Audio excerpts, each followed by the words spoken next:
voltar para Caratinga. Vamos lá, gente, vamos voltar para Caratinga.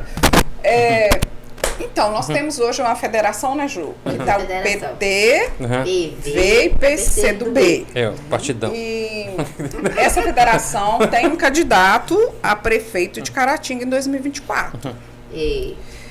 Foram até 2 nomes que surgiram, porque o Pedro Leitão surgiu como pré-candidato do PV, e o João Lomeu também, nosso João Lomeu lá do sindicato, se colocou à disposição, né, João Lomeu do PT, se colocou à disposição como pré-candidato também, até numa possível coligação, se precisar de um vice, né, João Lomeu se manifestou interessado aí nessa coligação. Então nós estamos federados a nível nacional, nem todo o país vai ter essa federação, PT, PV e PCdoB. E que a gente também tem muita ligação com esses 2 partidos, né? Sim. E o Pedro é o candidato? Por enquanto ele é sim o pré-candidato. Pré-candidato. E o João Lomeu também. Então nós temos 2 pré-candidatos para ir compondo, para ir construindo aí durante esse ano até o finalzinho. Né? Mas o senhor veio lançar o livro, o senhor não veio tratar de política ou Não, também? vim tratar de política também. Também? Claro. Sempre Eu sou. Política 24 horas. Eu Vai começar pela política da boa vizinhança. eu sou um militante político, porque modéstia à parte, né? E a Juliana e as pessoas que me conhecem mais sabem disso. Eu faço política a partir de valores, de princípios. Eu defendo ideias, né? Agora nós estamos, por exemplo, lançando em Brasília, retomando a frente parlamentar em defesa da soberania nacional. Né? Assim, todas as minhas publicações, com exceção de um único livro, o primeiro, todos fazem referência ao Brasil. O Brasil é título de todas as minhas publicações. Sim, interessante. Então, a minha militância política tem esse caráter, né? E é claro que tem aqui a minha militância política também, partidária, eleitoral, né? Nosso vínculo aqui com essa querida vereadora, que é a Juliane, né? O Luciano é nosso coordenador político aqui na região. Então, nós viemos com atividades culturais, que também me mobilizam muito, no lançamento do nosso livro. Mas também viemos também para conversar com as pessoas, né? Trazer a nossa mensagem, né? Discutir os problemas locais, regionais e como que nós devemos vincular as questões locais de Caratinga, da região, com as grandes questões que nós estamos enfrentando em Minas Gerais e no Brasil. Né? Então nós estamos aqui realmente para tratar dessas questões. Por exemplo, aqui em Minas hoje tem várias questões para serem discutidas, né? A omissão do governo estadual em relação à educação, em relação também à saúde, à cultura, né? E outra questão muito importante que eu penso que nós devemos pautar é o que eles querem fazer com a CEMIG, privatizar a CEMIG. Eu me coloquei firmemente na luta contra a privatização da Eletrobras, porque a energia elétrica não é um bem de consumo, é um valor fundamental, é a luz que ilumina as nossas casas, as nossas cidades. Você não tem que escolher se você quer ou não, né? E é a luz que ilumina os hospitais, os postos de saúde, as escolas, os espaços públicos, as áreas de segurança e tudo, né? Então eu penso, por exemplo, privatizar a CEMIG. Eu nasci na roça, no interior de Minas, em Bocaiúva. Passei os meus primeiros anos na roça. Lá na roça onde nós morávamos não tinha luz elétrica. Era lamparina. Lamparina e lampião. Né? Eu não esqueço uma vez que eu fiz uma viagem de trabalho de avião, um avião viajando à noite por Minas Gerais, um avião viajava mais baixo, um avião menor. Eu fui vendo que Minas Gerais é um estado eletrificado. Luz elétrica por todo canto, que as cidadezinhas, zona rural, uma luzinha aqui, luz ali, apareceu cidade maior, iluminação mais ampla. Aí caiu minha ficha, gente, a CEMIG iluminou Minas Gerais. Agora vai privatizar isso? Depois tudo pronto. Você vai transformar a questão da energia elétrica, a luz que ilumina as nossas vidas, numa questão privada? Tá? Então, essas questões também é que trazem a gente aqui para discutir com as pessoas. É claro, também ouvir e acolher ideias, sugestões, como que a gente pode fazer o melhor do nosso mandato, né? Juliana, o que ele tem prestigiado Caratinga? Nossa, tem nos ajudado muito, né? Além da presença, né, junto com as lideranças, ele até trouxe a listinha, tem destinado há bem tempo, né, Patrus? Tem destinado emendas, antes mesmo de eu ser vereadora, ele já nos ajudava, sempre esteve conosco, desde o início, nos ajudando na área da educação, na área da saúde, destinando emendas, ajudando também na questão de alguma coisa que está agarrado lá no Ministério, ele sempre está disposto a ajudar em todas as áreas. não mede esforços, né? Principalmente também na área de desenvolvimento social, com os projetos sociais, sobre água fresca, né? Então, o Patrus tem esse leque de nos ajudar em qualquer área que a gente precisar. E isso nos fortalece, nos ajuda muito, né? Vou dar os números aqui, viu, É claro que a gente pode fazer cada vez mais. Sim. Mas através das emendas parlamentares, eu quero deixar claro aqui também que eu não participo de orçamento secreto. Isso é muito bem colocado. Nós trabalhamos com emendas de uma forma ética, transparente, né? prestando contas, né? E sempre recursos destinados ao bem público. Isso. Então, de 2019 a 2023, nós destinamos R$1.480.000 de emendas aqui para Caratinga. E mais, além desses 1.480.000, mais 2 viaturas para a segurança pública. E estamos já também com outras propostas, outros projetos sendo encaminhados para que a gente possa continuar contribuindo através da Juliana, dos nossos interlocutores aqui na cidade, na região, para que a gente possa continuar contribuindo aqui para o desenvolvimento econômico, mas também o desenvolvimento social, cultural, ambiental da nossa querida Caratinga e da região. O senhor é votado em toda Minas Gerais. Citou questão de Guimarães Rosa, né? Minas são muitas, né? Como atender tantas demandas, ainda mais demandas diferentes? Uma região, digamos, mais desenvolvida, outra nem tanto. Como se faz? Não, eu tenho realmente uma história boa em Minas, né? Assim, mas também não sou tão assim, os votos não são tanto assim, né? Os votos são mais localizados, né? Então a gente, é claro, estamos abertos a dialogar com todas as cidades, todas as regiões de Minas. Minas Gerais perpassa o meu coração sempre, você sabe disso, né? Mas a gente trabalha mais diretamente, de uma forma ética, transparente, exatamente junto às cidades onde a gente tem interlocutoras, interlocutores, apoiadores próximos, e onde a gente sente que o trabalho da gente está realmente enraizado e se ampliando. Né? Então a gente trabalha, por isso que Caratinga está entre as nossas cidades prioritárias. Sim, e durante a sua carreira política, até serve de conselho para a Juliane, né? O senhor já esteve no Executivo e no Legislativo. Onde o senhor acha que pode fazer mais? Olha, eu vou ser muito sincero nesse ponto. Você foi vereador de Belo Horizonte também? Fui vereador, prefeito, ministro, deputado. E como vereador eu fui o relator da lei orgânica. No Executivo, a gente pode fazer as coisas com mais eficácia, assim, sabe? Sim. Eu confesso. Executar. Por exemplo, na Prefeitura de Belo Horizonte, uma experiência inesquecível. Implantamos o orçamento participativo, as pessoas decidindo onde e como aplicar o dinheiro público. O orçamento participativo é a forma mais eficaz de você combater e eliminar a corrupção e o desperdício do dinheiro público. Porque são as pessoas que decidem, as pessoas ficam sabendo de onde vem e decidem para onde deve ir, considerando as suas prioridades e urgências, o dinheiro público. Priorizamos políticas sociais, implantamos em Belo Horizonte a Secretaria da Assistência Social, Secretaria de Segurança Alimentar, né? 12 novas escolas, 12 novos prédios escolares em 4 anos, dezenas de escolas reformadas, né? Criamos, aí no nosso texto sobre educação também, inovamos com métodos pedagógicos novos de educação em Belo Horizonte. Então, depois no Ministério do Desenvolvimento Social e Combate à Fome do governo do presidente Lula, que foi um tempo maior, né?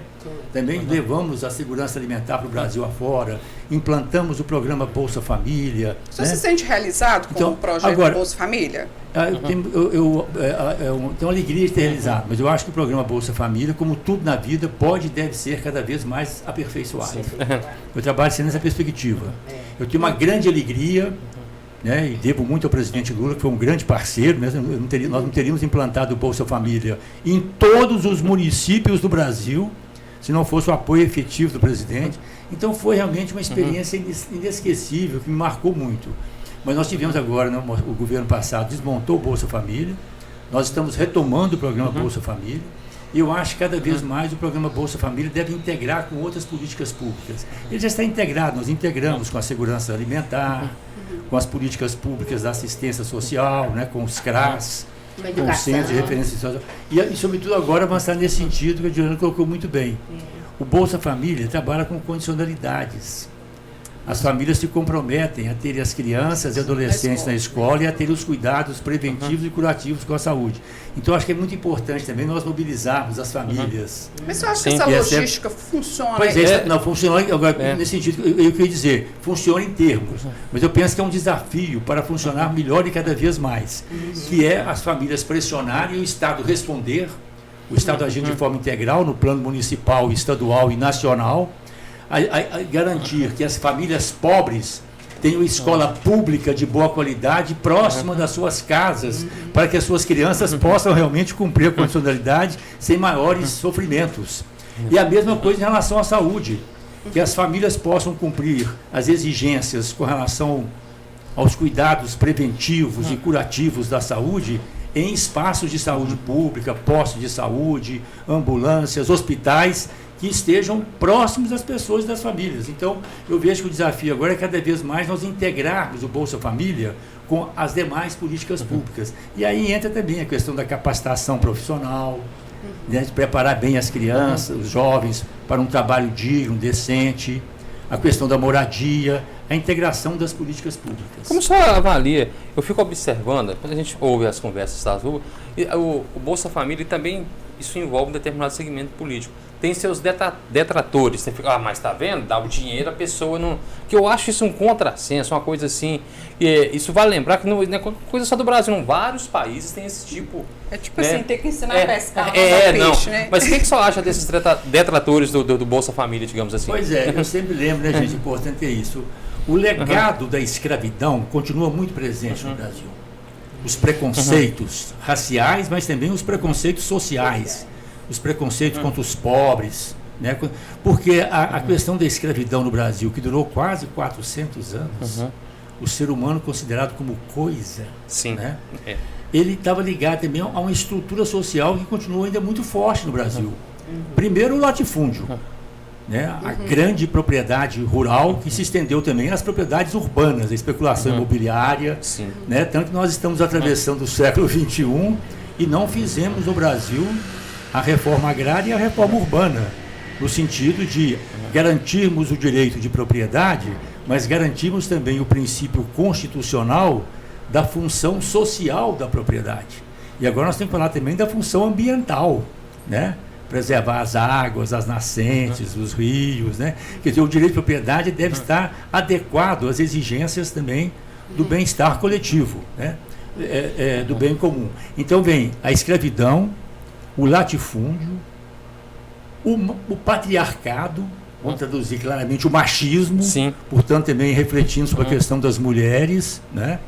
O coronelismo, que é o mandonismo local, a ausência do Estado, aqui mando eu, né? Os chefes políticos que compram voto, manipulam, etc. Então esse legado da escravidão, com esse entorno altamente, né, concentrador de renda, de poder, ele continua bastante forte no Brasil ainda, sabe? E isso reflete muito essa questão social. Quando nós implantamos o programa Bolsa Família, eu enfrentei isso muito. Vai dar dinheiro para dar cachaça? Vai comprar cachaça com dinheiro? Nós tivemos a sabedoria também de colocar o Bolsa Família na mão das mulheres. Das mulheres, sim. E logo nós começamos a fazer pesquisa e foi ficando claro, né, que o principal objeto do dinheiro era alimentação, comida, né, que é o primeiro degrau da cidadania, condição primeira para o ser humano viver e ter acesso a outros dinheiro voltado direitos, para alimentação. Né? Depois, quando começou a sobrar um pouquinho mais de dinheiro, material escolar, caderno, livro, sabe assim, roupinha mais decente para as crianças ir à escola. E nós vivemos num país tão assim conservador, né, onde as classes dominantes, ainda marcadas pelo legado da escravidão, consideram que são dois mundos, né? Nós aqui e os pobres lá, né? Como se fossem seres diferentes. Eu me lembro que um jornalista, vou deixar claro aqui, um jornalista da Rede Globo, né? Quando saiu uma notícia de que um pobre, uma família do Bolsa Família, tinha comprado uma geladeira. Aí ele escreveu um artigo no Globo, Bolsa Geladeira. Porque pobre não pode ter geladeira?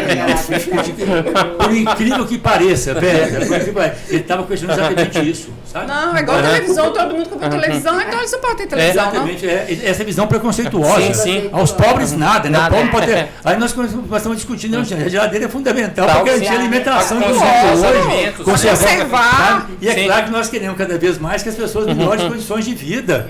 Sabe? Mas isso é para enfatizar, deixar claro esse preconceito que ainda é muito forte na sociedade brasileira, né, que vem da escravidão, tem a ver também com a relação com os povos indígenas no início da nossa história e que incide hoje ainda na questão das mulheres, na questão, continua incidindo na questão dos negros, mas incide muito também na questão dos pobres, dos excluídos. Então esse é o grande desafio. E nós conseguimos vencer isso, mostrando claramente que o Bolsa Família estava cumprindo as suas funções, o dinheiro chegando rigorosamente, religiosamente na mão das famílias, das mães de famílias, sendo aplicado corretamente. Começamos a integrar com outras políticas, depois deu o desmonte. E agora nós estamos retomando, né, com o governo do Lula.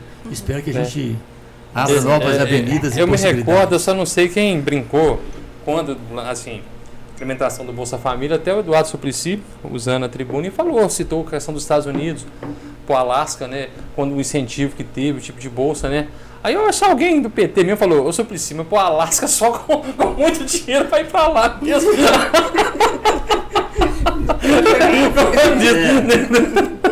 A brincadeira com o Suplicy. Eu tenho o maior respeito pelo Suplicy, amizade pessoal, admiração, mas eu discordo um pouco dele. Já conversamos isso muito. Porque o Suplicy defende o auxílio, para todos. Para todos, né? Eu sempre digo, Suplicy, tem determinadas políticas públicas que devem ser para todos. O Estado deve abrir o mar, né? Educação, saúde, trabalho decente, moradia digna, como diz o Papa Francisco, né? Agora, um país que tem uma dívida social como o Brasil tem, nós temos, né? Legado à escravidão, um país com as desigualdades sociais que o Brasil tem, nós temos que dar uma atenção especial, pelo menos por um determinado período, para os pobres. Sim. Tem que ter uma atenção especial. Então, se você vai dividir um dinheiro para todo mundo, vão aumentar o benefício dos pobres. Verdade. E é claro que você vai melhorando o programa com o tempo também, inclusive elevando. Né? Eu não esqueço uma vez, por exemplo, nós fizemos uma viagem, eu era ministro, fui convidado para uma viagem que eu fui a convite do governo da Áustria para conhecer lá e falar da nossa experiência aqui no Brasil. E lá nós ficamos sabendo, em vários países da Europa, primeiro naquele tempo, agora com essa onda direitista agora, mas naquela época a Áustria é o seguinte, eles estabeleceram uma família que ganhasse menos um certo valor, o Estado automaticamente aportava um recurso para recolocar aquele valor minimamente devido. Para garantir aquele valor. E aí o meu assessor que estava comigo ficou impressionado com o valor, bem representativo, né? E eles disseram para a gente, não, a gente não faz isso por caridade só não, a gente faz com o interesse público. Uma família que não está recebendo o necessário, ela corre o risco de se desconstituir. Criar as crianças, tirar as crianças, os jovens da escola, da educação. Então, tira até o talento das pessoas. Em situação de desemprego, tira as oportunidades. Os salários que não dão para necessidades básicas da família, o Estado aporta esses recursos para garantir o bem comum, o interesse do Estado. Então, essa questão está presente em vários outros países. Né? É o que nós estamos fazendo no Brasil. Sim.